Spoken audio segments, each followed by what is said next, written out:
കാനഡയിലെ പുതിയ Indian high commissioner ഉടൻ ചുമതലയേൽക്കും. സ്പെയിനിലെ ഇന്ത്യൻ അംബാസഡറായ ദിനേശ് കെ പട്നായിക്കിനാണ് വിദേശകാര്യ മന്ത്രാലയം പുതിയ ചുമതല നൽകിയത്.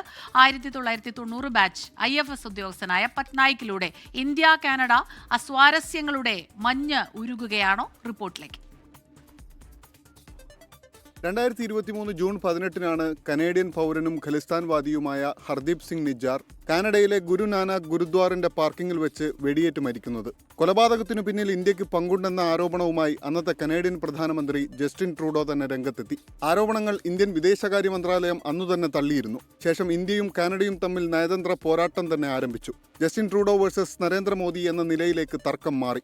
അസ്വാരസ്യങ്ങൾ മൂർച്ഛിച്ചതോടെ 2024 ഒക്ടോബർ 14-ന് ഇന്ത്യൻ ഹൈക്കമ്മീഷണർ സഞ്ജയ് കുമാർ വർമ്മ ഉൾപ്പെടെ 6 ഇന്ത്യൻ നയതന്ത്ര ഉദ്യോഗസ്ഥരെ കാനഡ തിരിച്ചയച്ചു. കനേഡിയൻ നയതന്ത്ര പ്രതിനിധി സ്റ്റേവാർട്ട് വീലറെ നേരിട്ട് വിളിപ്പിച്ച് പ്രതിഷേധമറിയിച്ച ശേഷം ഇന്ത്യയും 6 കനേഡിയൻ നയതന്ത്ര ഉദ്യോഗസ്ഥരെ തിരിച്ചയച്ചു.